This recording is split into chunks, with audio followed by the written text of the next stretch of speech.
మనం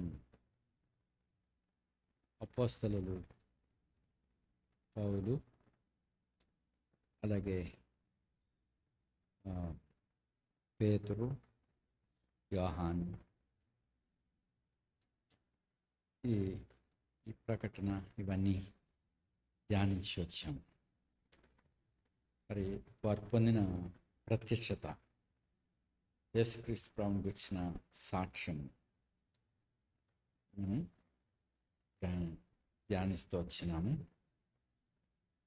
మరి అపోస్తలుడు ప్రభుతో కూడా ఉండి వారు ఏదైతే ప్రభుని చూశారో, ఏదైతే విన్నారో ఆ సంగతులన్నింటినీ మనకు సాక్షించినప్పుడు, మనం చదివినప్పుడు మనమును అక్కడ ఉన్నట్టుగా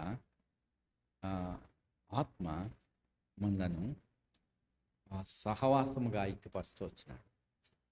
అపోస్తలుడైన యోహాను పత్రికలు చూసినప్పుడు, చదివినప్పుడు అతను ప్రభుని హృదయం మీద రొమ్మును ఆనుకుని హత్తుకుని ఎంత దగ్గర సంబంధం కలిగి ఉన్నాడో ఆ విధంగా పత్రికలు చదివినప్పుడు మనం అందరము ప్రభు రొమ్మున ఆనుకున్నంతగా పరిశుద్ధాత్ముడు ఆ ధ్యానములలో మనకి అట్టి అనుభవంలోనికి వచ్చినట్లుగా ఆ సహవాసాన్ని మనం పొందగలుగుతూ వచ్చాం. మరి ఇప్పుడు సరే, కీర్తనలోనికి వచ్చి మనం మరొకసారి ధ్యానించాలని తలస్తున్నాను. కీర్తనలు ఎవరు? అబ్రహాము, ఇస్సాకు, యాకోబు. దేవుడు లోకం నుంచి మొదట అబ్రహామును వేరు చేశాడు. ఎందుకొరకు వేరు చేసుకున్నాడు?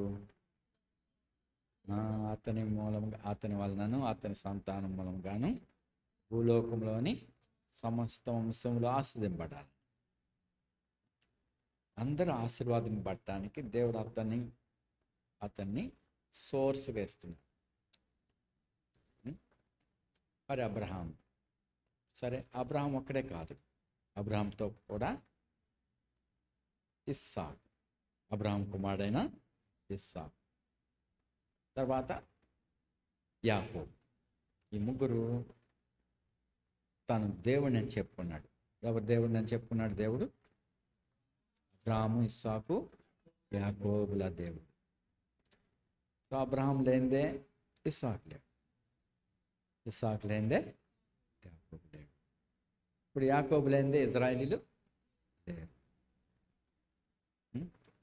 మరి ఇప్పుడు వారు ఎప్పుడు కూడా పితరులను చూసుకోవాలి.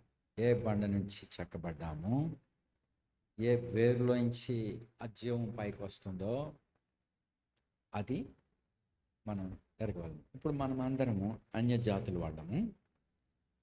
మరి అబ్రహాం కుమారుడైన, దావీదు కుమారుడైన యేసుక్రీస్తు ద్వారా మనము ఈ వంశావళిలోనికి ఏం చేయబడ్డాం? అంటు కట్టబడ్డాం. ఇప్పుడు మన వేరు, మన పితరులు ఎవరో మనకు తెలియదు. అది దేవునికి, ఆ విషయమై దేవునికి వందనాలు చెల్లించాలి. మన పితరులు ఎవరు? చాలామంది వంశవృక్షాలు వేసుకుంటారు. వంశవృక్షం వేసినప్పుడు ఎంతవరకు వెళ్ళగలరు? వంశవృక్షంలో మీ తాతయ్య గారి పేరు, తాతయ్య పేరు తెలుసు, తాతగారు నాన్నగారి పేరు, తాతగారు ఉంటే చెప్పేస్తారు మా నాన్న ఇది అని. మరి తాతగారి తాత ఒకవేళ తెలుస్తుంటే తాతగారికి చెప్పేస్తారు. ఆ తాతగారు నాన్నగారు ఇంకా అందలేదు, మనకి చెప్పడానికి వాళ్ళు లేరు. సో మనకు కట్ అయిపోయింది, మనం చెప్పలేము. అయితే యేసుక్రీస్తు ప్రభువునందు విశ్వాసం ఇచ్చేటి వాళ్ళు అబ్రహాం యొక్క సంతానంలోనికి ఐక్యపరచబడ్డారు. అంటే ఆ చెట్టు యొక్క ఆ చెట్టుకి అంటగట్టబడితే. సో ఇప్పుడు వేరు అబ్రహాము, ఇస్సాకు, యాకోబు. అందుకే దావీదు యొక్క వేరు పైన చిగురు. వేరు లేకుండా, వేరు యొక్క సారము స్వీకరించకుండా పైన కొమ్మ చిగురు రాదు. ఆ చిగురు, ఆ వేరు సారం లేకపోతే ఎండిపోతుంది. ఇప్పుడు మనందరము రెండింటిని కలిగి, ఒకటి వేరు, ఇంకోటి చిగురు. ఆ చిగురులోనే అంటే మనం ప్రభునందు నిరీక్షణ, విశ్వాసం కలిగిన వారమై, ఆశ కలిగిన వారమై. మరి అందుకే మన పితరులను మనం ఎరగాలి. ఇప్పుడు మన పితరులు కూడా యేసుక్రీస్తు ప్రభుని బట్టి మన పితరులు వారు ఎట్టా దేవుని యొక్క సంకల్పంలో ఉన్నారో, అలాగే అబ్రహాము, ఇస్సాకు, యాకోబులు దేవుని యొక్క సంకల్పంలో ఉండి మరి వారి సంతానమునకు దేవుడిచ్చిన వాగ్దానములు వారు లేకపోయినను ఇప్పుడు అనుభవిస్తున్నారు. వారిని బట్టి లోకమంతా అనుభవిస్తుంది. కాబట్టి వారిని తెలుసుకుంటా ఎంతో మంచిది, ధ్యానించడం మంచిది. అనేక సంగతులు పరిశుద్ధాత్ముడు తన గ్రంథంలోంచి మనకిచ్చిన దాన్ని ధ్యానించినప్పుడు అలా నూతనంగానే ఉంటాయి. ఇక్కడ దేవుడు ఇజ్రాయేలీలు ఐగుప్తులో ఉన్నప్పుడు వాళ్ళు అనుకున్నారు, మేము మర్చిపోబడ్డాము, మా పితరులు ఏమైపోయారు, మన పరిస్థితి ఇట్లా ఉన్నదేంటి, దిగజారిపోయి వారు పెట్టిన మొరలు, వారు కలిగిన బాధ, వీటన్నిటిని బట్టి, నిట్టూర్పులు బట్టి మరి విశ్వాసం ఏమైపోతుంది, దిగజారిపోతుంది. కష్టములలో మిక్కిలి హీన స్థితిలోనికి వచ్చిన్నారు. మిక్కిలి హీన స్థితిలో మిక్కిలి దీనులుగా కూడా చేయబడ్డారు. అప్పుడు త్వరపెట్టి దేవుడు మోషేని పంపించాడు. మోషేని పిలిచేటప్పుడు అతడు కూడా అరణ్యంలో ఉండి మందను మేపుతూ, మరి ఎంత విద్వాంసుడు, బాగా చదువుకున్నవాడు, బాగా పెంచబడ్డవాడు. ఇప్పుడు అరణ్యంలో పొదల దగ్గర ఉన్నాడు, గొర్రెలు మేపుచు. అయితే ప్రభు అక్కడ ఇజ్రాయేల్ యొక్క స్థితిని చూసినప్పుడు వారు మిక్కిలి దీనులై ఇంకా నిట్టూర్పులు విడుచున్న విషయాలు చూసిన వాడే ఇప్పుడు మోషేను త్వరపెట్టాడు. ఆయనతో మాట్లాడినప్పుడు ఏం చెప్పినాడు? ఇప్పుడు 3వ అధ్యాయం 6వ వచనం అందరం చదువుదాం. నిర్గమాకాండం 3:6. మరియు ఆయననే నీ తండ్రి దేవుడను, అబ్రహాం దేవుడను, ఇస్సాకు దేవుడను, యాకోబు దేవుడని చెప్పగా,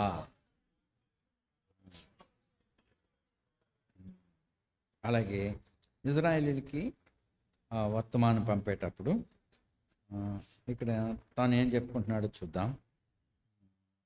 16వ వచనం కలిసి చదువుదాం. 15వ వచనం కలిసి చదువుదాం. మరియు దేవుడు మోషేతో ఇట్లని, మీ పితరుల దేవుడని యెహోవా అనగా అబ్రహాం దేవుడు, ఇస్సాకు దేవుడు, యాకోబు దేవుడైన యెహోవా మీ వద్దకు నన్ను పంపినని ఇశ్రాయేలుతో చెప్పవలను. నిరంతరము నా నామం ఇదే, తరములకు ఇది నా జ్ఞాపకార్థనం. మళ్ళీ 16 కూడా, నీ వెళ్ళి ఇశ్రాయేలీల పెద్దలను పోగు చేసి మీ పితరుల దేవుడని యెహోవా అనగా అబ్రహాము, ఇస్సాకు, యాకోబుల దేవుడు నాకు ప్రత్యక్షమైన.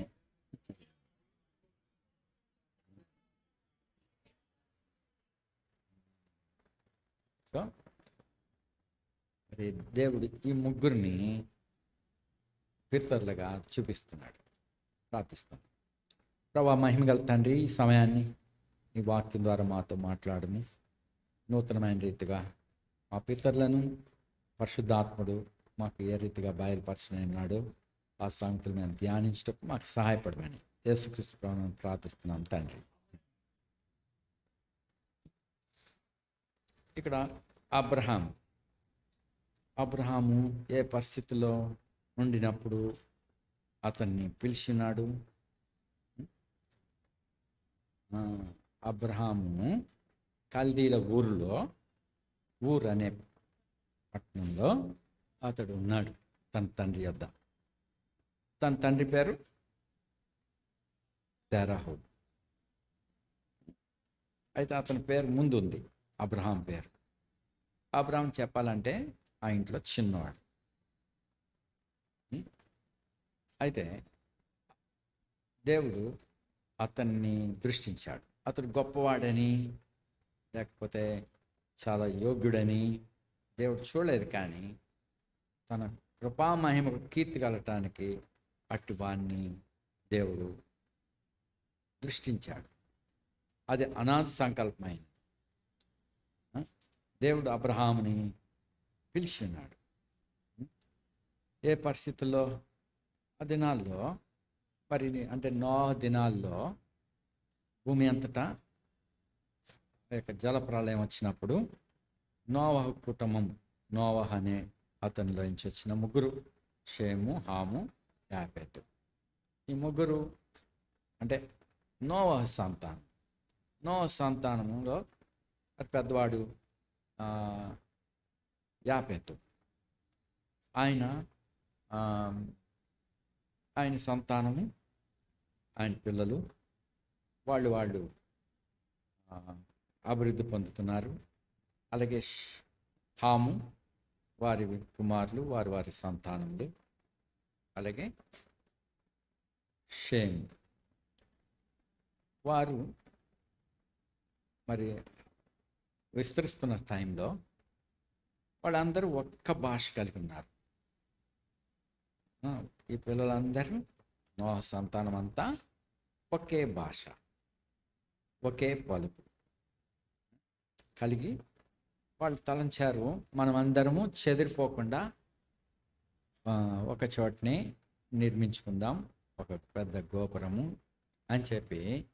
వాళ్ళు చెదిరిపోకూడదు, భూమి మీద కలిసి ఉండాలని వారు తలంచారు. అయితే వాళ్ళు తూర్పుకి ప్రయాణం అయిపోయారు. తూర్పుకి వెళ్ళి ఏమెతికారు? షీనారు ప్రాంతంలో ఏం చూశారు? మైదానం చూశారు. వారు తూర్పుకి ప్రయాణమై ఒక మైదానం, ఎక్కడ చదవండి, ఆదికాండం 11.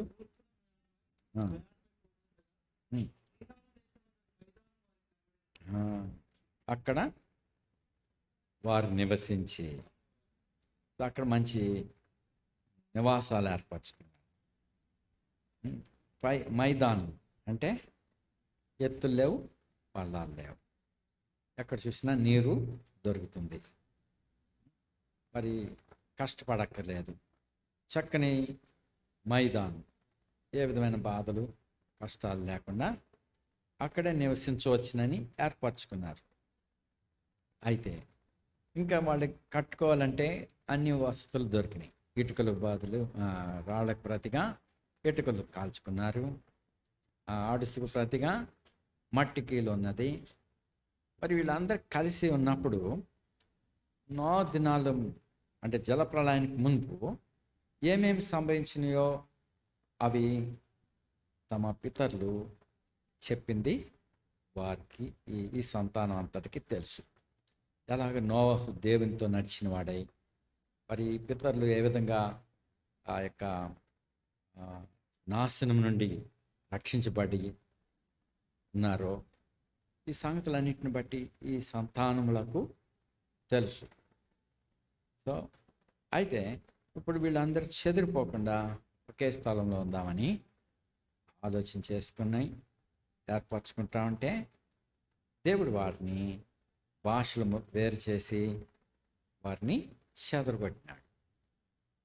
తర్వాత 10వ అధ్యాయం చూస్తే వారి భాషల ప్రకారం, వారి జాతుల ప్రకారం, వారి వంశముల ప్రకారం భూమి మీద స్థలాలు ఏర్పరచుకున్నారు. 10 మంది సముద్ర తీరాలు, 10 మంది కొండ ప్రాంతాలు, కొంతమంది ఆ, కొండలు మైదానాలు కలిగిన ప్రాంతాలు ఇలాగ ఏర్పరచుకుని భూమి అంతటా చెదిరి ఉన్నారు. ఉం? ఇటువంటి పరిస్థితుల్లో దేవుడు తన కొరకు ఏర్పరచుకున్నాడు పెలుగు దినాలు. చూడండి 10 అధ్యాయం 25.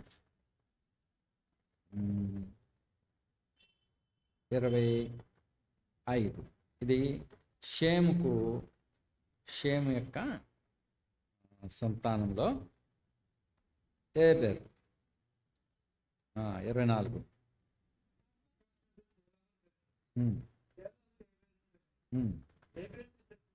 సో షేము గురించి ఏం చెప్తున్నాడు?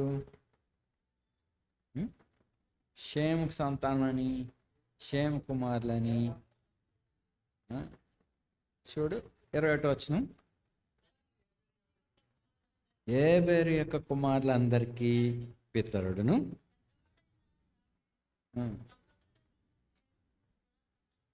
సో షేమ్ ఎవడు? షేముకు పెద్ద గొప్పగా అనిపించలేదు ఇక్కడ. ఆయన తెలపాలంటే ఎవరి పేరు చెప్తున్నాడు?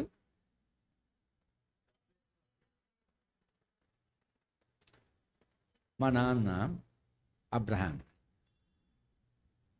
జగ్గారావు అబ్రహాంగా మార్చబడ్డాడు.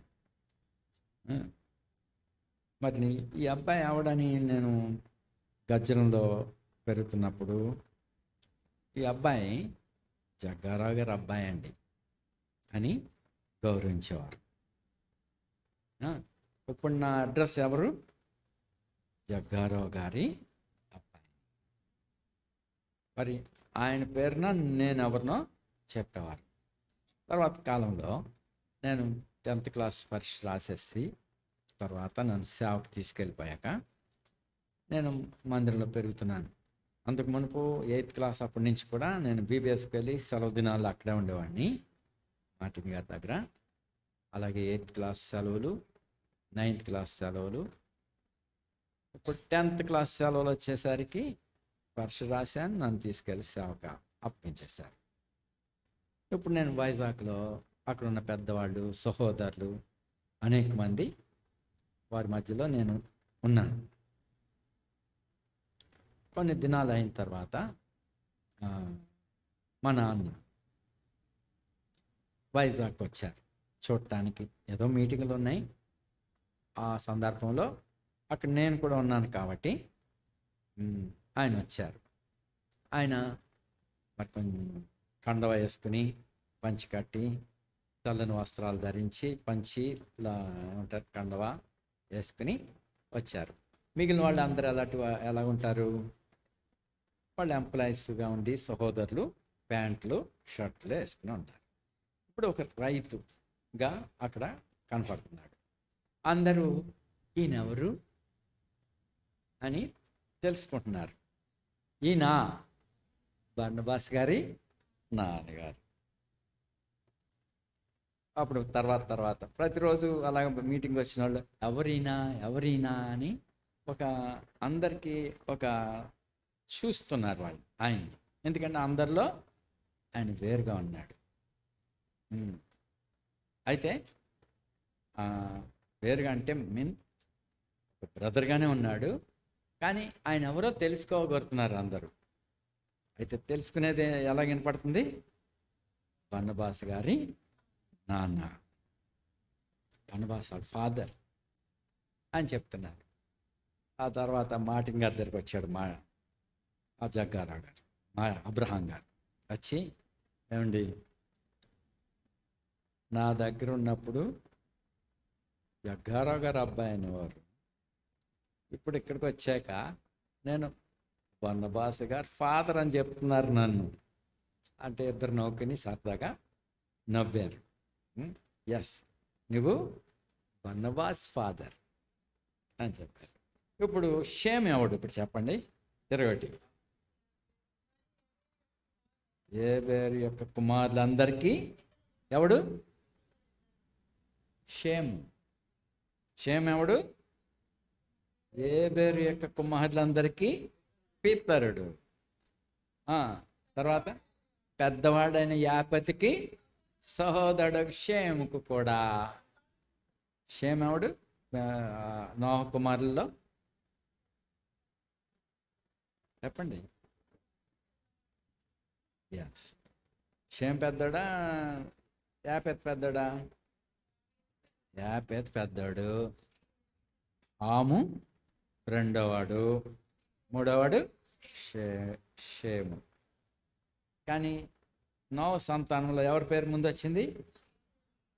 షేము ముందు పేరు. షేము హాము రివర్స్ అయింది. అయితే ఇక్కడ బాహ్యరీతిగా చూస్తే షేము గొప్పతనం ఏం కనపడలేదు.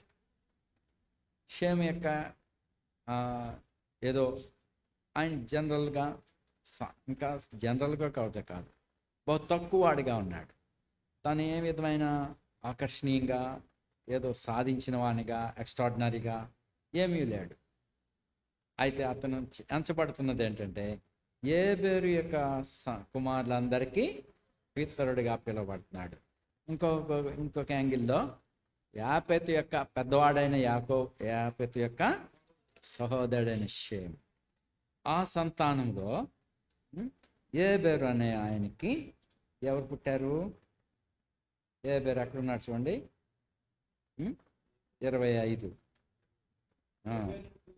ఏబేరు నాకు 2 కుమారులు పుట్టారు. వారిలో ఒకని పేరు పెలెగు.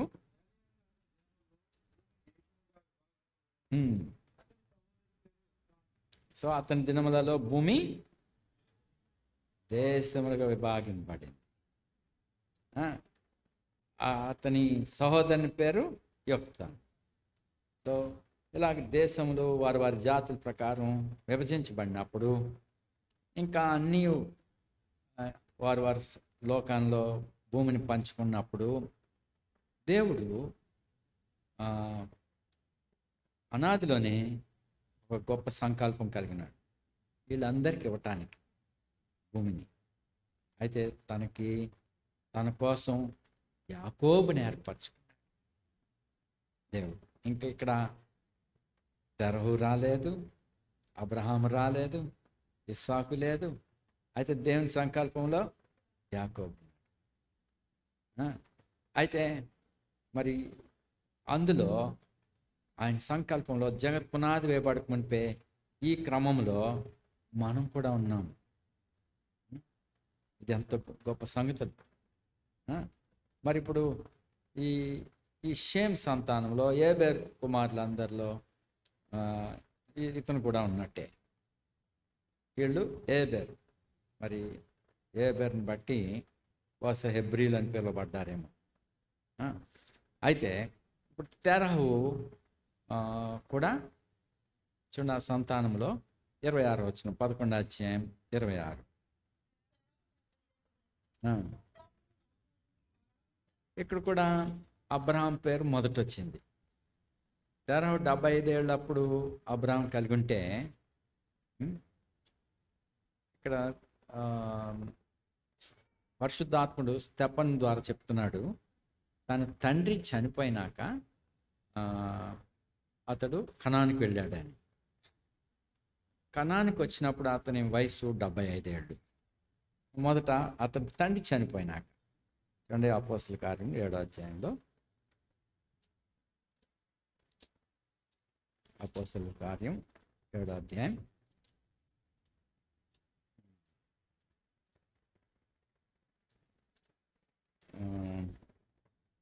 7వ అధ్యాయం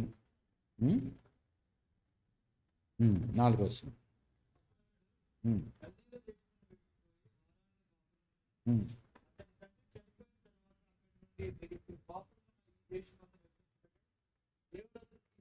తన తండ్రి చనిపోయినాక కదా కనానికి వచ్చింది.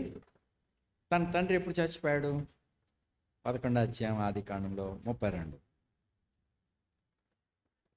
తెరాహు బ్రతికిన దినములు 205 ఏండ్లు. తండ్రి చనిపోయాడు కదా 205 ఏళ్ళు అప్పుడు. ఇప్పుడు అబ్రాహాం కనానికి వచ్చినప్పుడు ఎంత వయసు? 12వ అధ్యాయం 4వ వచనం. ఉమ్, ఉమ్, ఉమ్,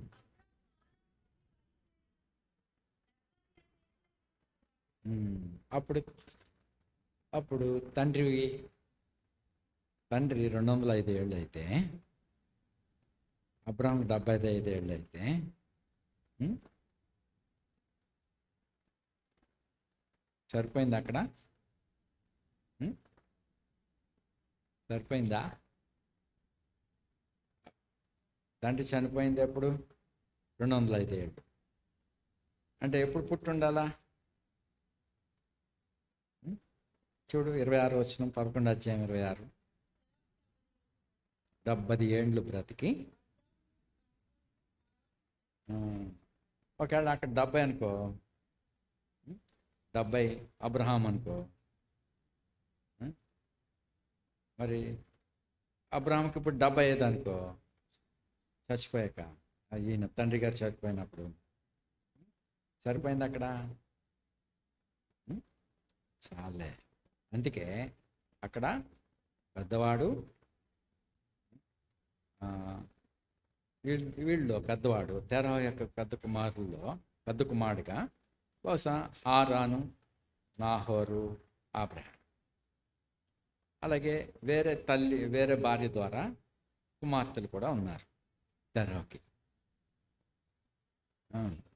ఇప్పుడు అబ్రాహాం తన తండ్రి చనిపోయినాక దేవుడు చనిపోక మునిపే దేవుడు చెప్పి ఉన్నాడు, నువ్వు లేచి. చూడు 12 అధ్యాయం.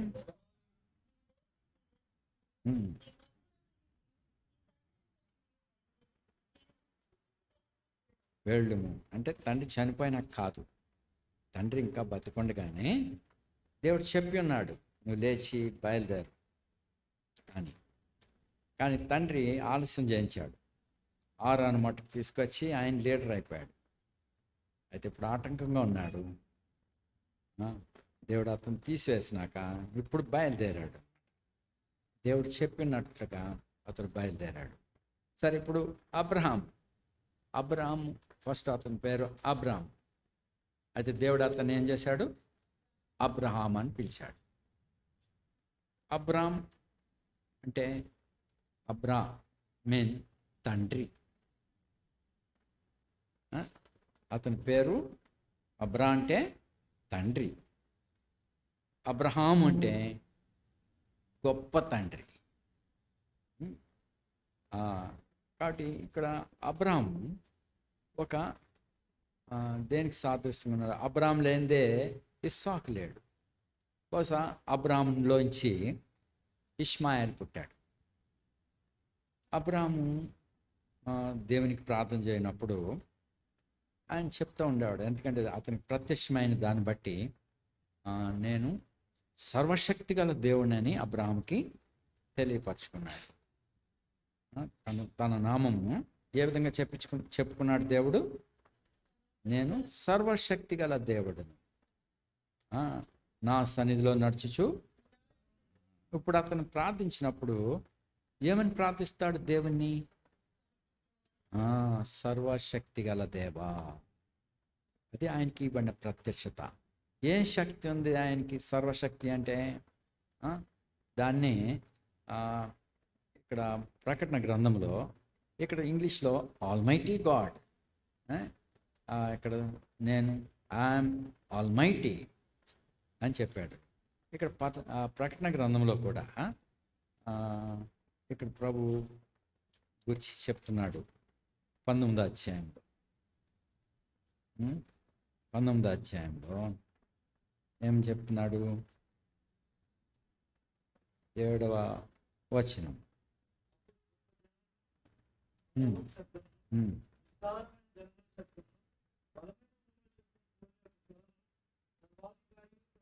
సర్వాధికారియు ప్రభునగు దేవుడు ఏల్చున్నాడు.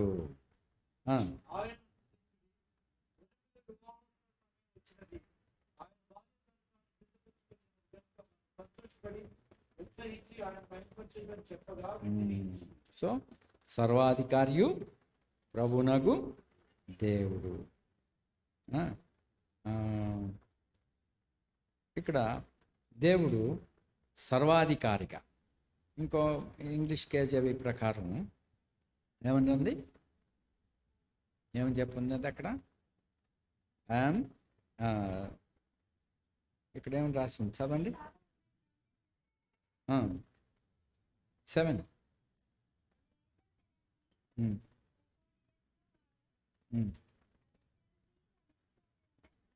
Not that. Read, continue. 6, 7 కలిసి ఉన్నాయి తెలుగులో. చదువు.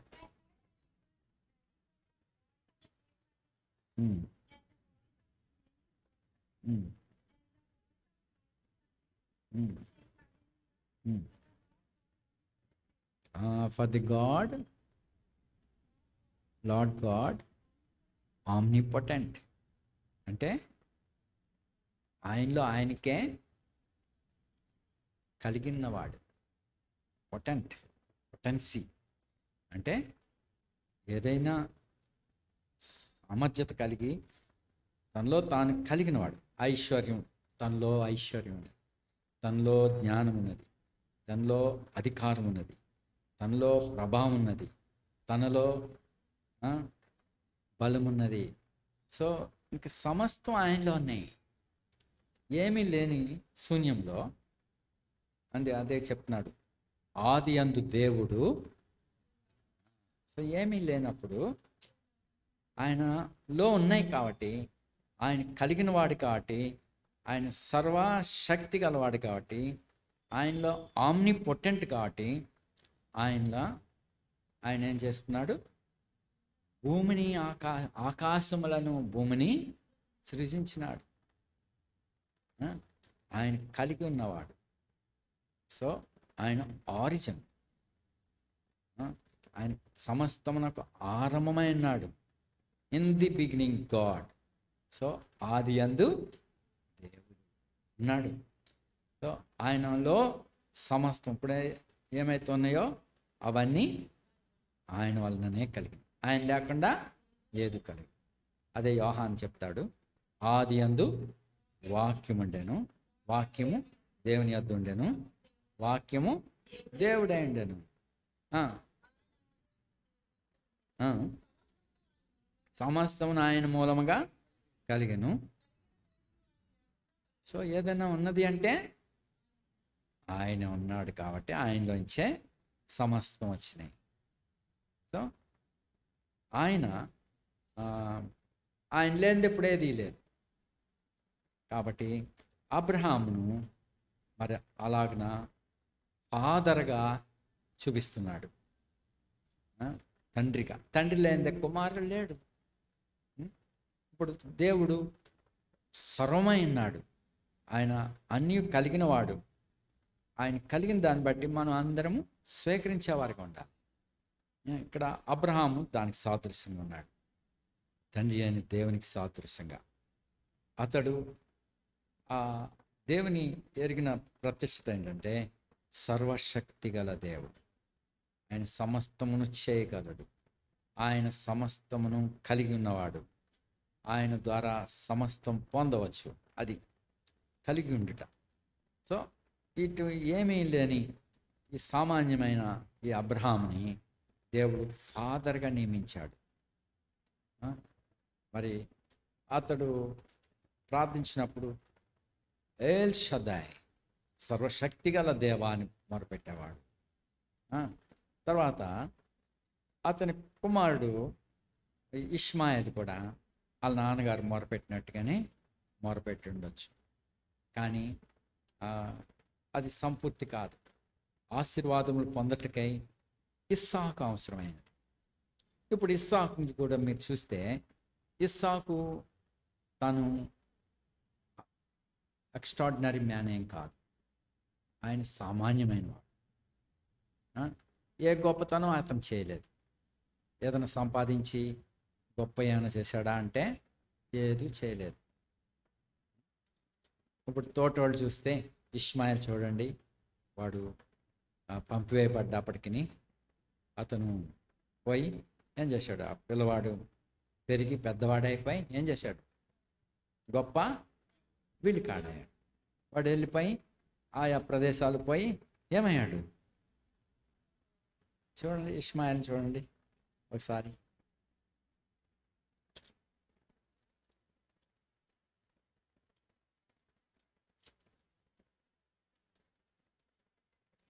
ఉమ్, 21 అధ్యాయము 21. ఉమ్, ఉమ్, ఉమ్. వెళ్ళికాడు ఆయన. ఆ, ఉమ్. అతనికి పెళ్లి చేశాం. పెళ్ళయ్యాక అతనేమయ్యాడు? ఉమ్, అతనేమయ్యాడు? 25 అధ్యాయం 12 వచ్చు.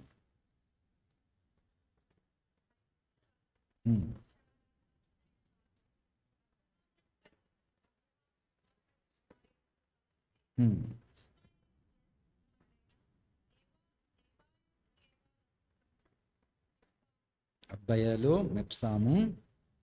సో వాళ్ళు 16 వచనం.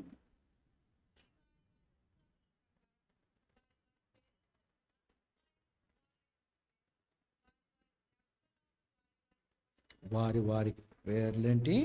వారి వారి గ్రామములు, వారి వారి కోటలు, ఇష్మాయిల్ కుమారులు వీరే. సో ఇష్మాయిల్ అలాగా అభివృద్ధి పొందాడు. ఇష్మాయిల్ ఇస్సాకు కంటే పెద్దవాడే. అతడు బయట అతను ఆ తల్లి ఐగుప్తిరాలైన తీసుకొచ్చి పెళ్లి చేసినప్పుడు పిల్లలు పుట్టారు. వాళ్ళు ఎక్స్ట్రాడినరీ పీపుల్ అయ్యారు.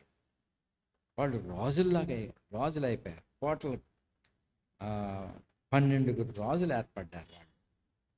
అయితే ఇస్సాకు పరిస్థితి ఏంటి? ఇస్సాకు అబ్రహాం కుమారుడు కాదా?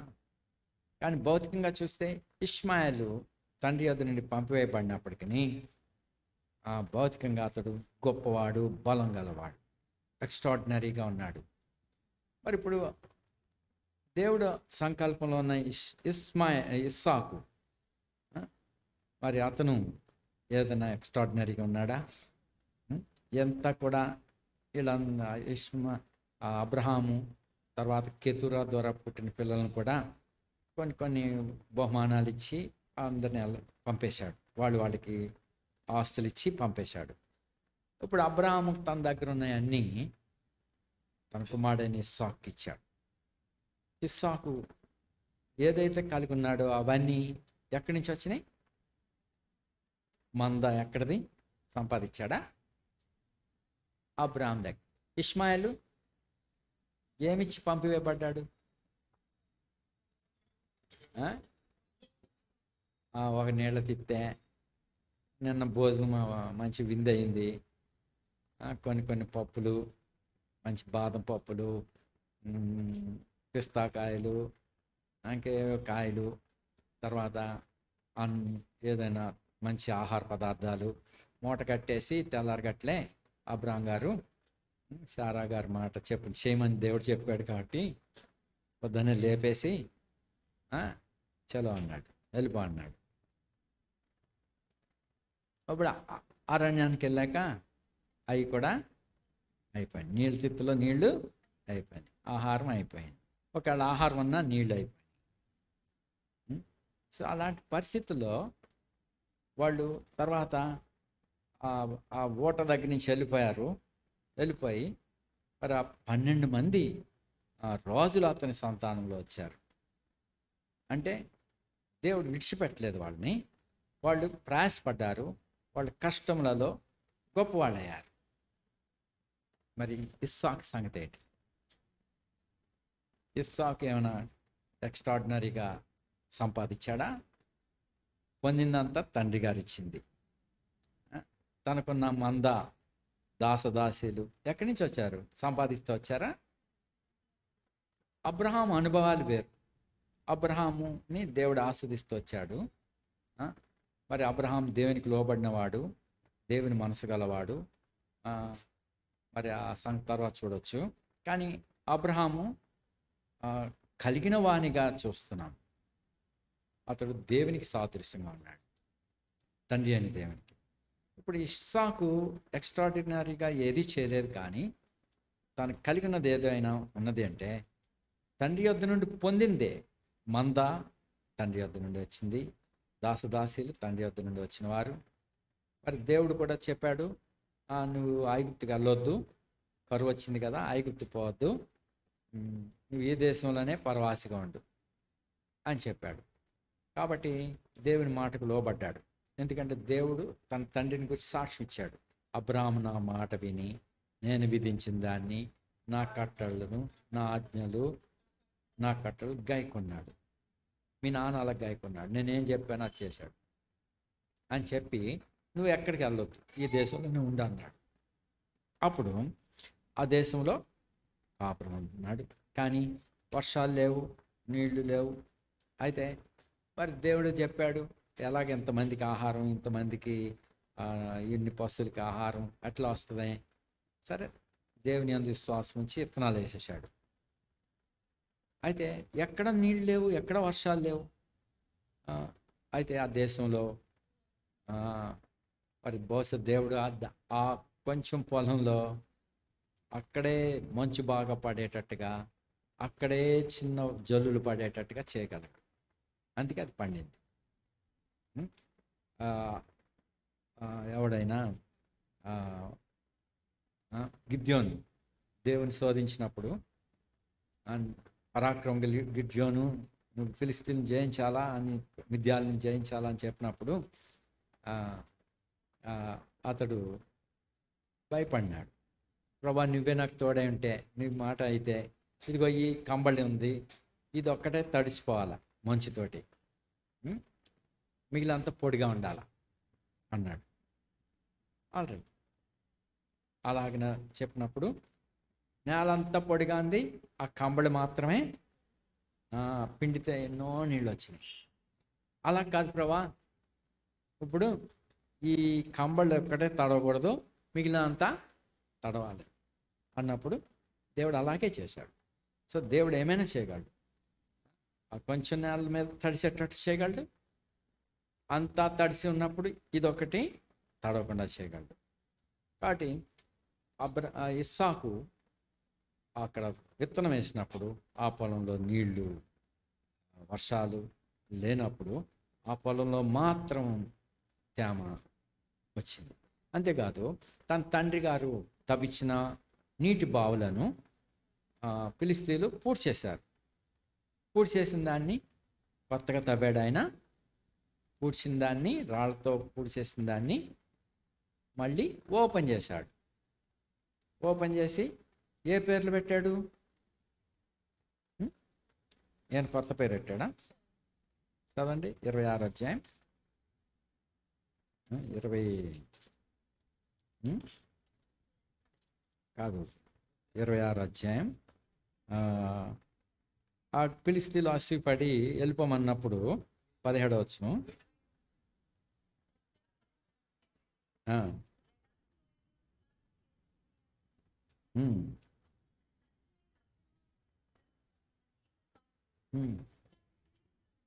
ఆ బావులు ఎవరు తవ్వించున్నారు? వాళ్ళ నాన్నగారు తవ్వించిన బావులే ఇప్పుడు తిరిగి ఓపెన్ చేశాడు. ఓపెన్ చేసి ఏం పేర్లు పెట్టాడు?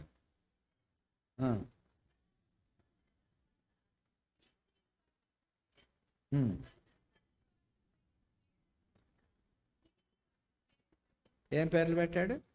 వాళ్ళ నాన్న ఏం పేరు పెట్టాడో కొత్తగా ఏం చేయలేదు. తండ్రి నివసించిన స్థలంలో ఆయన, ఈ స్థలం దేవుడిచ్చాడు అతనికి, ఆ స్థలాన్ని అక్కడ నివసించాడు.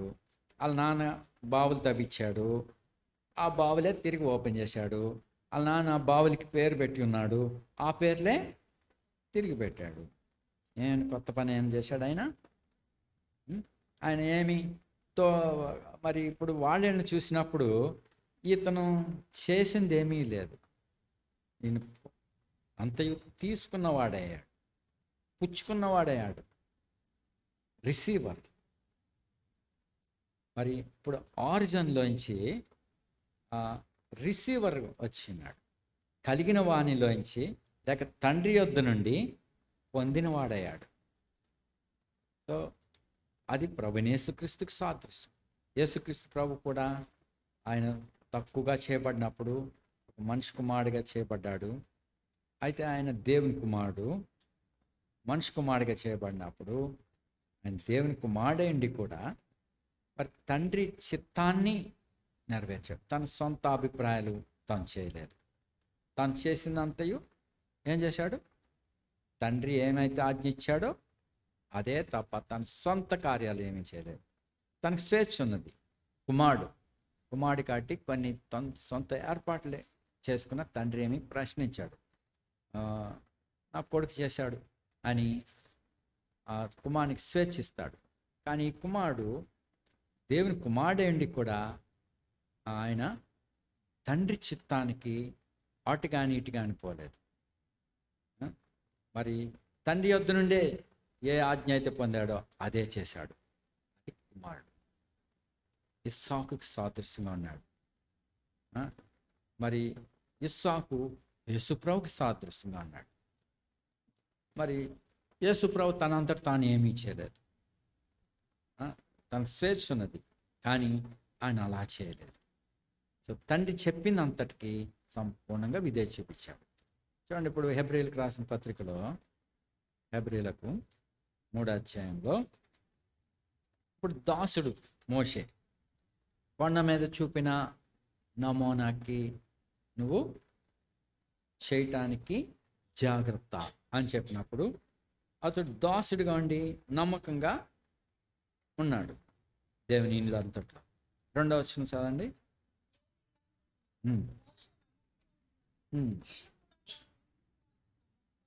ఈయన కూడా తను నియమించిన వానికి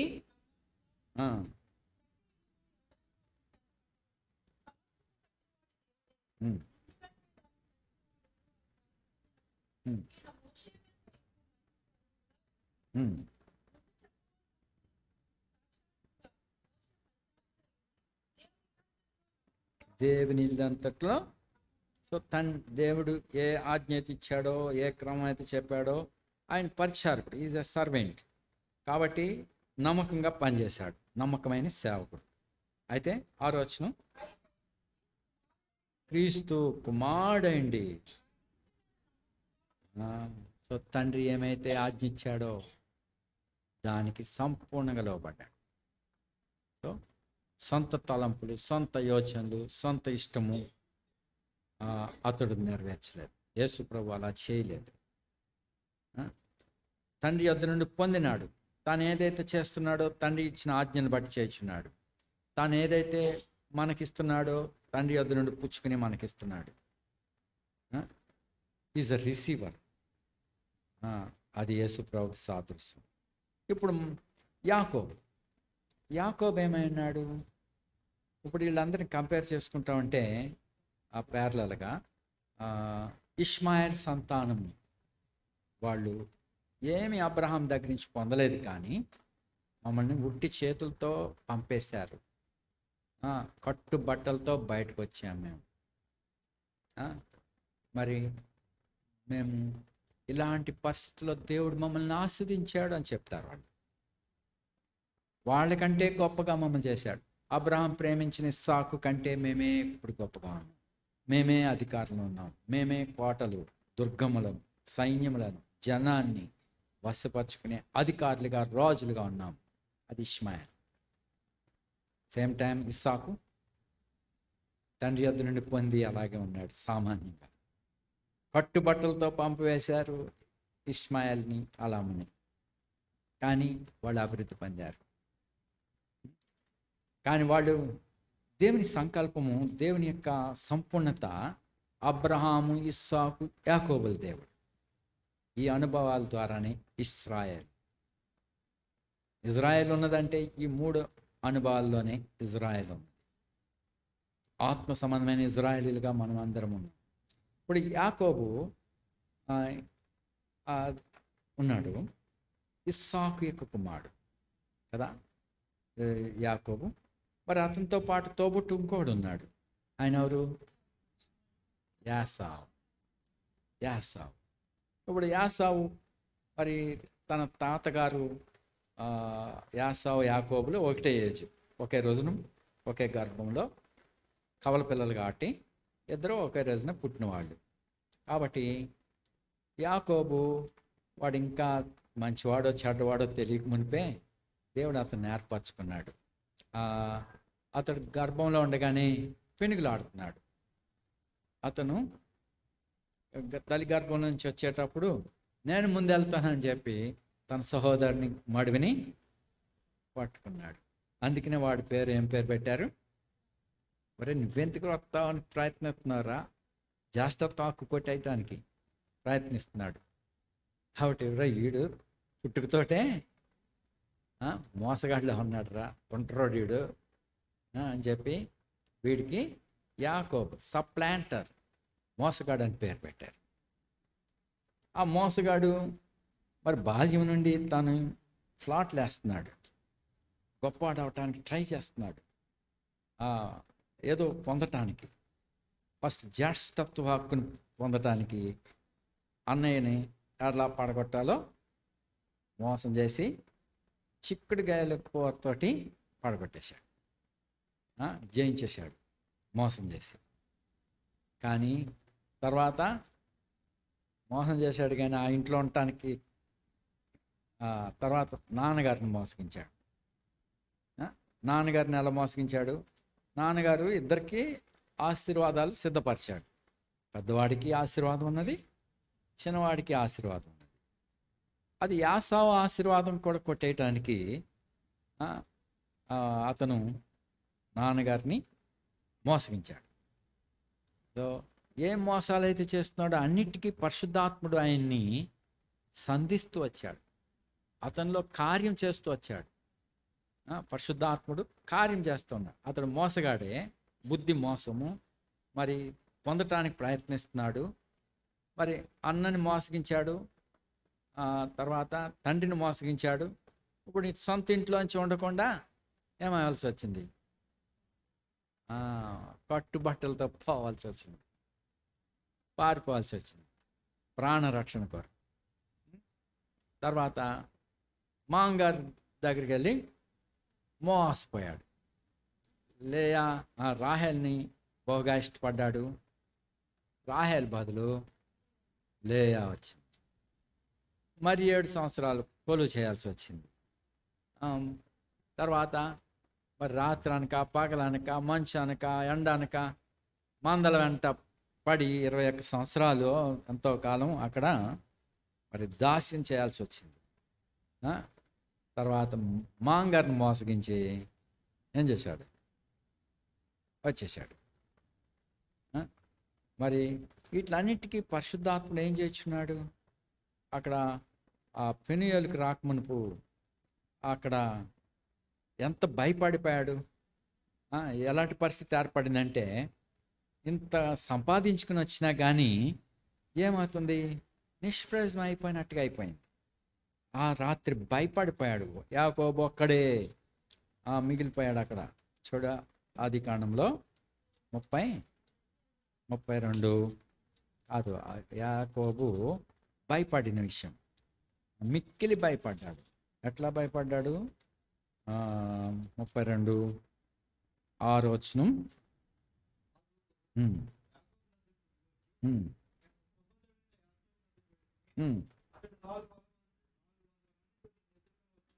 400 మందితో నిన్ను ఎదుర్కొంటా వస్తున్నాడు. ఆ మాట వినేసరికి మిక్కిలి భయపడి, ఇంగ్లీష్ గ్రేట్లీ అఫ్రైడ్, డిస్ప్రెస్డ్. సో ఇంక కంగారు పడిపోయాడు, మరి వేదన పడిపోయాడు. ఏమైపోద్ది ఇప్పుడు? ఎంతో ఉపద్రవంలో పడిపోయాడు. 400 మందితో వచ్చి ఏం చేస్తాడంట? తల్లితో పిల్లల్ని చూడు 11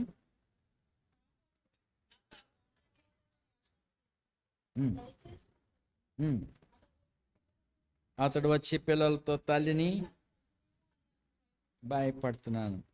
ఒకప్పుడు ఒక చేతి కర్రతోనే ఈ నది దాటి వెళ్ళాను, ఇప్పుడు 2 గుంపులంత జనం వచ్చారు, ఎంత సంపాదించాను, ఇప్పుడు ఇదంతా ఏమైపోతుంది? పిల్లల్ని నన్ను నరికేస్తే అంత వేస్ట్. సో ఇప్పుడు ఈ పరిస్థితిలో వాళ్ళని 2 గుంపులుగా చేసి నది దాటిచ్చేశాడు. ఆ రాత్రి ఉండిపోయాడు అక్కడ. మరి దేవుడు అతను సంధిస్తూ వచ్చాడు. యాకోబు ఒక్కడే మిగిలిపోయాడు. అప్పుడు దేవునికి మొరపెడుతున్నాడు, ప్రభా ఏంటి ఈ పరిస్థితుల్లో, మరి నన్ను ఆస్వాదిస్తానని చెప్పావు, ఈ కృపకు నేను పాత్రుడని కాను, ఇలా చెప్తా. మరి దేవునితో అడుగుతా ఉంటే, చాలా చేసావు, ఇన్ని మోసాలు చేసినవాడు నువ్వు, నీకు ఆశీర్వాదం ఏంటి? అప్పుడు యాకోబు అని ఉంటాడు, ప్రభా నేను మోసగాడిని, నేను నిజమే నా ప్రాణాన్ని చూసుకుని వీళ్ళందరిని దాటిచ్చాను, కానీ వాళ్ళని చంపేస్తే నేను ఒక్కడనే బతికేద్దాం అనుకుని, సో నా మనసు నీకు తెలిసిపోయింది, నన్ను క్షమించు ప్రభా. సో దీనుడైపోతున్నాడు, దేవుడు వెళ్ళలేకపోతున్నాడు. దేవుడు మహాగణుడు, మహోన్నతుడు అయినప్పటికీ వినయమ గల వారి మధ్యను అక్కడి నుంచి దాటి వెళ్ళిపోలేకపోతున్నాడు. దేవుడేమో గట్టిగా అంటున్నాడు, నువ్వు మోసగాడు. అవును ప్రభా నేను మోసగాడిని, నేను నిజంగా ఇలాంటి చెడ్డ పనులు చేశాను. సో యాక్సెప్ట్ చేస్తుంటే దేవుడు ఎలాగెళ్ళిపోతాడు? వెళ్ళిపోలేకపోతున్నాడు.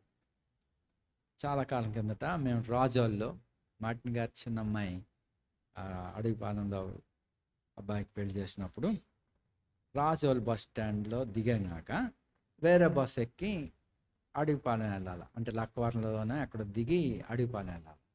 అక్కడ వేరే బస్సు ఎక్కాం. ఆ బస్సు ఎక్కక మునుపు ఒక అడుక్కునే ఆయన మమ్మల్ని అడుగుతున్నాడు, బాబు 10 పైసలు ధర్మం చేయి. 10 పైసలు అడుగుతున్నాడు వాడు. ఎందుకు? ధర్మం చేయమని. అయితే చాలామంది యవనస్తులు ఉన్నారు. వీళ్ళందరిని చూసి, బాబు నన్ను 10 తిట్లు తిట్టేసి, లేకపోతే 100 తిట్లు తిట్టి 10 పైసలు దానం చేసేయచ్చు, లేదా నేను 100 తిట్లు తిడతాను, 10 పైసలు ఇచ్చాను. 100 తిట్లు తిట్టించుకుని 10 పైసలు ఇమ్మంటున్నాడు. లేదా నన్ను తిట్టు, 100 తిట్లైన తిట్టు, 10 పైసలు ఇచ్చాయి. ఇదన్నా చెయ్యి, అదన్నా చెయ్యి. సరే కూరగాళ్ళు కొద్దిమంది, సరే నన్ను 100 తిట్లు తిట్టు అని చెప్తాడు. చాలా బూతులు తిట్టేస్తున్నాడు. తిట్టేస్తుంటే, ఓరు బాబు చాలు బాబు నీ తిట్లు కొందాం కానీ అని చెప్పి 10 పైసలు ఇచ్చేశారు. సో అలాగా కుర్రగాళ్ళు తిట్టించుకుని 10 పైసలు ధర్మం చేశారు. అక్కడ తలంపు ఏంటంటే, ఏ విధంగానైనా సరే నాకు 10 పైసలు ఇచ్చాయి, అదే వాడి మోటో. ఇక్కడ యాకోబు ఆశీర్వాదం కావాలని పట్టుబట్టాడు. దేవుడు అంటాడు, నువ్వు మోసగాడు, నువ్వు ఇలా చేసావు, అలా చేసావు, నీ అన్నను మోసగించావు.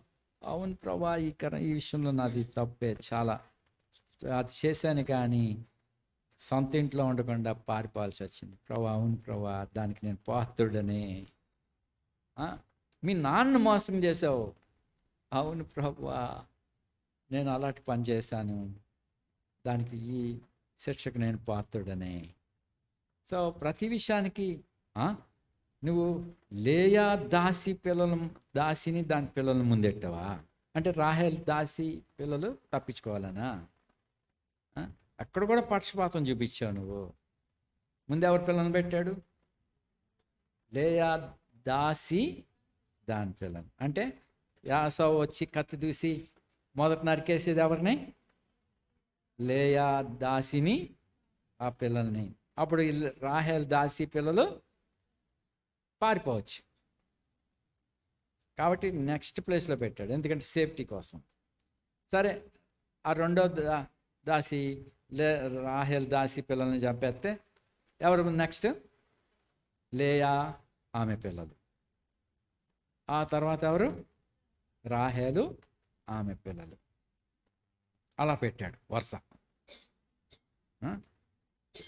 అంటే వాళ్ళని చంపేస్తే వీళ్ళు వెనకాల వాళ్ళు పారిపోవచ్చు.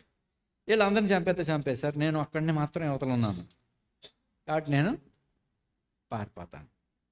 సో అది యాకోబు ప్లాట్. కానీ దేవుడు ప్రతి విషయానికి సంధిస్తూ వచ్చాడు. దేవుని ఆత్మ సంధిస్తూ వచ్చాడు. చివరికి తెల్లారిపోతుంది. నేను పోతాను, నన్ను పోనీ అంటున్నాడు దేవుడు. ప్రభువా, నువ్వు నన్ను ఆస్వాదిస్తే తప్ప నేను పోయినాను అంటే, అప్పుడు నీ పేరేం పేరు అని అడిగాడు. పేరేమో ఒప్పుకున్నాడు. ఏమని?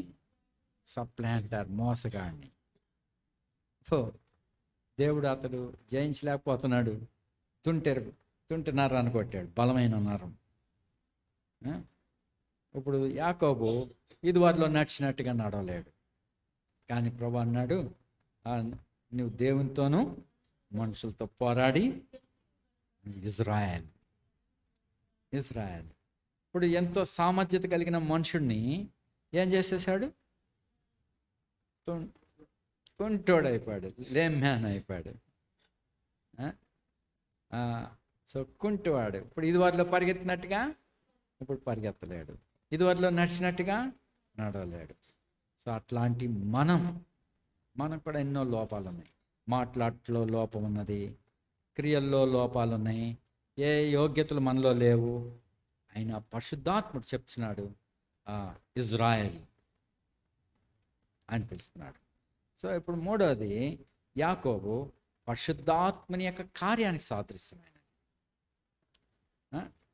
మరి ముగ్గురు పితరులు, తండ్రి అయిన దేవుడు, కుమారుడైన యేసుక్రీస్తు, మూడవది పరిశుద్ధాత్మని యొక్క కార్యం. యాకోబు కాదు. యాకోబు పరిశుద్ధాత్మ లేక ఇజ్రాయెల్ పరిశుద్ధాత్మకి సాదృశ్యమని కాదు, పరిశుద్ధాత్మని యొక్క కార్యానికి సాదృశ్యమైన. సో మనలాంటి వాళ్ళము, సామాన్యులైన ఇస్సాకు అన్నీ రిసీవ్ చేసుకున్నాడు తండ్రి యొద్ద నుండి. ఇప్పుడు మన తండ్రి అయిన దేవుని యొద్ద నుండి ప్రతి ఆశీర్వాదం యేసుక్రీస్తు ద్వారా పరిశుద్ధాత్ముడు మన ఎదుటికి తీసుకొచ్చాడు. ఆ యేసుక్రీస్తు ప్రభు ద్వారా, తండ్రి అయిన దేవుడు యేసుక్రీస్తు ద్వారా ప్రతి ఆశీర్వాదం మనకు అనుగ్రహించాడు త్రూ హోలీ స్పిరిట్. సో పరిశుద్ధాత్ముని ద్వారా ఏమేంటి పడ్డాయి మనకి? చూడండి, ఎఫ్ఎస్సీలకు ఇప్పుడు మనం ఏదో ఎక్స్ట్రాడినరీ పీపుల్ కాదు, కుంటి వాళ్ళమే కావచ్చు, ఎన్నిక లేని వాళ్ళం కావచ్చు, ఎన్నెన్నో ఫ్లాట్లు వేసి ఏదో పొందలేకపోయా ఉండొచ్చు. కానీ ఇప్పుడు ఎఫ్ఎస్సీలకు 1వ అధ్యాయం 3వ వచనం చదవండి. తండ్రి యగు దేవుడు క్రీస్తునందు పరలోక సంబంధమైన ప్రతి ఆశీర్వాదము అనుగ్రహిస్తూ ఉన్నాడు. రక్షణ ఆయన ద్వారా మనం రిసీవ్ చేసుకోవాలా. అనుగ్రహిస్తున్నది ఏం చేయాలా? దేవుడు ఇస్తున్నాడు, ఏం చేయాలి? మనం స్వీకరించాలా, పుచ్చుకోవాలా. సో ఆది యందు దేవుడు ఏమైతే సృజించాడో, ఏదైతే కలిగి చేశాడో అన్నిటినీ మనము పొందుతున్నాము. ఏదైనా కలిగి ఉన్నామంటే ఆయన ద్వారా వచ్చింది. రక్షణ ఆయన యొద్ద నుండి వచ్చింది, ఐశ్వర్యం ఆయన యొద్ద, మన నీతి, పరిశుద్ధత, ఇంకేమేమి ఎన్నెన్నో, విజయము, ఘనత, మహిమ, ఇవన్నీ తండ్రి యొద్ద నుండి మనకి పడుతున్నాయి. సో అవన్నీ పరిశుద్ధాత్మ ద్వారా, తండ్రి అయిన దేవుని యొద్ద నుండి ప్రభువైన యేసుక్రీస్తు ద్వారా పరిశుద్ధాత్ముడు మనకి గొప్ప రక్షణను అందిస్తున్నాడు. మనకు పరిశుద్ధత, మనకి విజయము, నీతి, జ్ఞానము, ఘనత, విమోచన, ఎన్నెన్నో, ఇవన్నీ కలిసి అన్నీ మనం పొందవలసి ఉన్నాం. ఆయన ఇచ్చుచున్నాడు, మనం పుచ్చుకొనవలసిన వారు ఆయన. కాబట్టి ఈ ముగ్గురు దేవుడు అబ్రహాం, ఇస్సాకు, యాకోబుల దేవుడు అని చెప్పుకున్నాడు. ఈ మాటలు పూర్తిగా ఇష్మాయిల్ చెప్పలేడు. నా దేవుడు అబ్రహాం, ఇస్సాకు, యాకోబుల దేవుడు అని ఇష్మాయిల్ చెప్తాడా?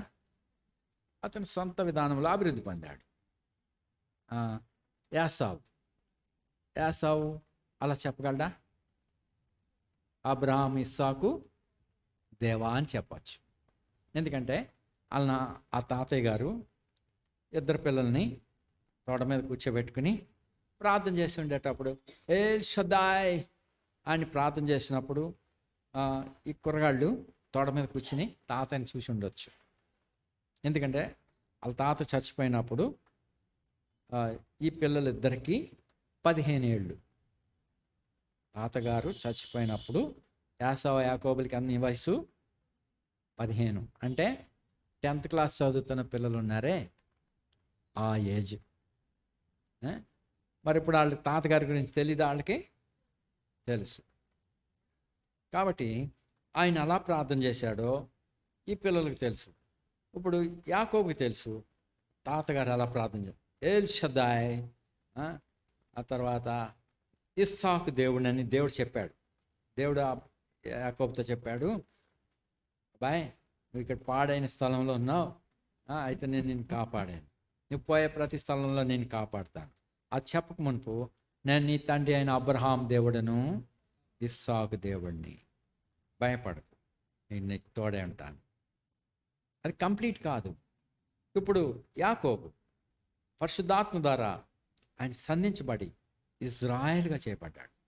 అతడు కుంటివాడిగా చేయబడినప్పటికీ ఇప్పుడు దేవుని చేత ఆశీర్వదింపబడినవాడే, మరి తను ఎన్నో లోపాలు కలిగి ఉన్నప్పటికీ ఆయన సంపూర్ణమైన ఆశీర్వాదాలు కలిగిన వాడిగా, రాజకుమారునిగా, జయించువానిగా, మరి దైవ మనసు కలిగిన వాడిగా, రాజుగా ఆయన చేయబడ్డాడు. కాబట్టి ఇప్పుడు ఇశ్రాయేలీలు ఈ ముగ్గురిని ద్వారా పిలువబడుతున్నాడు. నేను మీ తండ్రి అయిన అబ్రహాము, ఇస్సాకు, యాకోబుల దేవుడను. కాబట్టి ఈ స్వాస్థ్యాన్ని మీరు పొందినారంటే, నేను మీ పితడైన అబ్రహాం, ఇస్సాకు, యాకోబులకి నేను ప్రమాణం చేశాను, ఆ దేశాన్ని మీకు ఇప్పుడు ఇచ్చాను. సో రిమెంబర్ దట్, నేను వాళ్ళ దేవుడిని, ఆ దేవుడి నామమున పిలువబడుతున్నాను. మీ పితరులైన అబ్రహాం, ఇస్సాకు, యాకోబుల దేవుడు. మీరు ఈ దేశంలో మీరు స్వాస్థ్యాన్ని పొందారంటే, మీరు ఆశీర్వదింపబడ్డారంటే మిమ్మల్ని బట్టి కాదు, మీ పితరులైన అబ్రహాం, ఇస్సాకు, యాకోబులు బట్టి. You have received that. మీరు పొందిన ఆశీర్వాదం అక్కడి నుంచి వచ్చింది. ఈ దేశం మీరు కలిగి ఉన్నారంటే నేను వాళ్ళకి ఇచ్చినాను, అందుని బట్టి మీరు ఇప్పుడు పొందారు. నేను మిమ్మల్ని ఏర్పరచుకున్నానంటే వారిని బట్టి మిమ్మల్ని ఏర్పరచుకున్నాను. మరి ఈ సంకల్పం వీరు ఎందుకు కలిగి ఉన్నానంటే వారిని బట్టి మిమ్మల్ని కలిగి ఉన్నాను. కాబట్టి ఎప్పుడు వారిని జ్ఞాపకంలో ఉంచుకున్నారు అవి. కాబట్టి మనం ఇప్పుడు మనం కూడా యేసుక్రీస్తు ప్రభుని బట్టి మన పితరులైన అబ్రహాము, ఇస్సాకు, యాకోబు దేవుడని వాళ్ళలో ఎలాగ దేవుడు కార్యం చేశాడో ఆ కార్యంలో మనం ఎరిగిన వారమే, మనం పుచ్చుకోనవలసిన వారమే అన్నాం. మనం అతిశయించక్కర్లేదు. వాళ్ళు కాపాడబడ్డారంటే యాకోబు సంతానం ఎన్ని అపాయాలకుండా వెళ్ళలేదు, ఎన్నిసార్లు శత్రువులు వారి మీద దండెత్తలేదు, ఆ దేశమును గ్లోబ్ మీద లేకుండా, లేక ప్రపంచ పటములో లేకుండా తుడిచివేయాలని ఎన్ని మంది దండెత్తలేదు, ఎంతమంది వారిని నాశనం చేయడానికి పోరాడలేదు. మరి వాళ్ళ చరిత్ర చూడండి, వాళ్ళు నాశనం చేయబట్టడానికి ఎంతమంది ఎన్ని విధాలుగా శ్రమ పెట్టారు. అసలు యూదుడు అన్నవాడిని భూమి మీద లేకుండా చేయాలని ఆవిడాడు మన ఈ కాలంలోనే హిట్లర్ తలంచాడు. వాళ్ళని భూమి మీద ఉండకూడదు అనుకున్నాడు. కానీ వాళ్ళు నాశనం అయిపోయారా? యెహోవానైన నేను మార్పు లేనివాడు ఆయన చెప్పాడు. కాబట్టి యాకోబు నాశనం అయిపోయిందా సంతానం? వారు నాశనం కాలేదు, నేటి వరకు నిల్చున్నారంటే బికాస్ దేవుడు అబ్రహాం, ఇస్సాకు, యాకోబులతో చేసిన ప్రమాణాన్ని బట్టి నేటి దినాన్ని వాళ్ళు నిల్చున్నారు. సో ఇప్పుడు మనమందరం కూడా నిల్చుండుటకై, శాశ్వతమైన జీవాన్ని కలిగి ఉండుటకై ఈ అనుభవాలు మన ఎదుటికి తీసుకొస్తున్నాడు. మరి మన తండ్రి అయిన దేవుడి నుండి యేసుక్రీస్తు ప్రభు ద్వారా కృపయు సమాధానం ఇవన్నీ పరిశుద్ధాత్మ ద్వారా మనకి అందిస్తున్నాడు. వాటిని మనం స్వీకరించాలి. కాబట్టి రక్షణ యెహోవాది, స్వీకరించు. జ్ఞానం ప్రభుది, స్వీకరించు. బలము ఆయనది, స్వీకరించు. మరి ఆ విధంగా పరిశుద్ధాత్మ డీల్ చేస్తున్నప్పుడు మనం ఈల్డ్ కావాలి. యాకోబు ఈల్డ్ అయ్యాడు, లోబడ్డాడు, తను పశ్చాత్తాపడ్డాడు. దేవుడు అతను విడిచిపెట్టలేకపోయాడు. అయితే తన యొక్క యోగ్యత, తన యొక్క సామర్థ్యత, తన యొక్క అన్నీ ఎరగొట్టబడ్డాయి. ఇప్పుడు లేమ్ మ్యాన్ అయినప్పటికీ అతడిని రాజకుమారునిగా, జయించువానిగా దేవుడు చూస్తున్నాడు. ఆశీర్వాదం పొందిన వానిగా చేయించున్నాడు. కాబట్టి అట్లాగనే మనలో అనేక లోపాలు కలిగి ఉండొచ్చు. స్వతహాగా మనం అభివృద్ధి పొందలేకపోయి ఉండొచ్చు. ఇస్మాయిల్ లాగా, యాసావులాగా అభివృద్ధి పొంది గొప్పవాళ్ళు అయిపోవచ్చు వాళ్ళు. నేను అనేక సార్లు తలస్తాను, అందరు గొప్ప గొప్పగా అవుతున్నారు, మనం ఎట్లా ఉన్నాం? ఎంతోమంది క్రేజీ పడుతున్నారు గొప్పతనానికి. ఎక్కడ పెట్టారో అక్కడే ఉన్నాం. అనేక సార్లు నాలో తలంపులు వస్తూ ఉంటాయి, నిరుత్సాహం వస్తుంది. మరి నేనేమి ఎక్స్ట్రాడినరీగా ఏది చేయలేదు. అయితే దైవ లేఖనాలు చూసినప్పుడు, దేవుని ఆత్మ నన్ను దర్శిస్తూ వచ్చినప్పుడు గొప్ప ఆదరణ, సంతోషము నేను అనుభవిస్తూ ఉంటాను. కాబట్టి ప్రియులారా, మీరు దేవుని యొద్ద నుండి మీరు పొందవలసిన వారైనా, మీ సొంత తలంపులు, మీ గొప్ప గొప్ప అవి వ్యర్థమే. మనం ఏదైతే ప్రవచించున్నాడో అక్కడి నుంచి స్వీకరించాలి. సొంతంగా అభివృద్ధి పొందటం, సొంత ఆలోచనలు, ఇవన్నీ ఫెయిల్యూర్, అవి శాశ్వతమైనవి కాదు. కాబట్టి శాశ్వతమైన మహిమ, శాశ్వతమైన జీవం, శాశ్వతమైన గొప్ప పేరు, నిత్య స్వాస్యాన్ని పరలోకంలో దేవుడు మనకు సిద్ధపరిచాడు. మరి ఈ నామమున తండ్రి అయిన దేవుడు తన ప్రియకుమారుడైన యేసుక్రీస్తు నామములో ఇవన్నిటినీ మనకు అందిస్తున్నాడు. పరిశుద్ధాత్ముడు వీటన్నిటిని మన ఎదుకు అందిస్తున్నాడు. కాబట్టి మనం స్వీకరించి ఆదరింపబడి పురుకొల్పడాలి. ప్రార్థిస్తాం.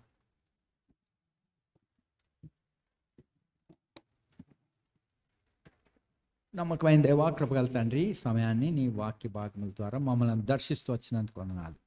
అబ్రహాము, ఇస్సాకు, యాకోబుల దేవుని అని చెప్పుకున్నావు ప్రభా. మాకు గ్రహింపగల ఆత్మనిచ్చి, మరి మీరు సమస్తమునకు ఆధారమైన వాడమని, సమస్తమునకు సృష్టికి ఆరంభమైనవాడు, ఆదియు అంతమునైనవాడు మీరే సర్వము. మీ ప్రియకుమారుడైన యేసుక్రీస్తు ద్వారా మాకు అన్నీ ఇచ్చున్నావు. నీ కుమారుడు నీ వద్ద నుండి పొంది మాకే ఇచ్చున్నాడు ప్రభా. నీకు వందనాలు తండ్రి అయిన దేవుడు. యేసుక్రీస్తుకి ఇచ్చిన ప్రత్యక్షత తన దూత ద్వారా యోహానికి చెప్పినప్పుడు, యోహాన్ ప్రకటన గ్రంథంలో తాను చూసినంత మట్టుకి, విన్నదాన్ని మట్టుకి రాసిన సంగతులు మా యొద్దకు చేరదేసినావు నాయన పరిశుద్ధాత్మ ద్వారా. కాబట్టి వీటిని ఎలాగ మేము స్వీకరిస్తున్నామో ఆత్మీయమైన ఈ గొప్ప వాటిని మేము కలిగి ఉంటకు సహాయపడండి. మాలో కార్యం చేయము ప్రభు. మేమైతే కుంటివారమే ప్రభు, స్వతహాగా కుంటివారం. మరి ఏ జ్ఞానం లేని వారము, బాగా మాట్లాడలేని వారము, సంగతులు చక్కగా వివరించలేని వారము. అయినప్పటికీ ఈ యొక్క అద్దుబాటులతో ఇచ్చిన వాక్యాన్ని మీరు ఆస్వాదించి ఫలింపచేయండి నాయన. దేవాన్ని ఆత్మ ద్వారా ముద్రవేయము, ఫలభరితంగా చేయండి. ఇప్పుడు వచ్చిన నీ బిడ్డలందరిపై నీ ముఖాంతి ఉంచండి ప్రభా. నీకు అప్పగిస్తూ నీ పిల్లలపై నీ ముద్ర వేసి అపవాది శక్తుల నుండి, అధికారం నుంచి వారిని విడిపించి నీ చిత్తానుసారంగా ఆస్వాదిస్తున్నామని యేసుక్రీస్తు ప్రభువును స్తుతించి ప్రార్థిస్తున్నాం తండ్రి. మన తండ్రి అయిన దేవుని ప్రేమ, ప్రభువైన యేసుక్రీస్తు కృప, పరిశుద్ధాత్మని యొక్క సహవాసం మనకిప్పుడు సదాకాలం తోడై ఉండును గాక. ఆమేన్. ఇశ్రాయేలుగా మార్చెను, యాకోబు వలె నుంటిమి. ఇశ్రాయేలుగా మార్చెను, కాస్యముగా తన భాగముగా తన జనముగా నైతిమి. తన స్వాస్యముగా తన భాగముగా తన జనముగా నైతిమి. రక్షణ ఔన్నత్యము రక్షకుడే తెలుపును. పర్వత శిఖర శ్రేణుల వలెనే నిశ్చలమైనది. పర్వత శిఖర శ్రేణుల వలెనే నిశ్చలమైనది. Praise the lord.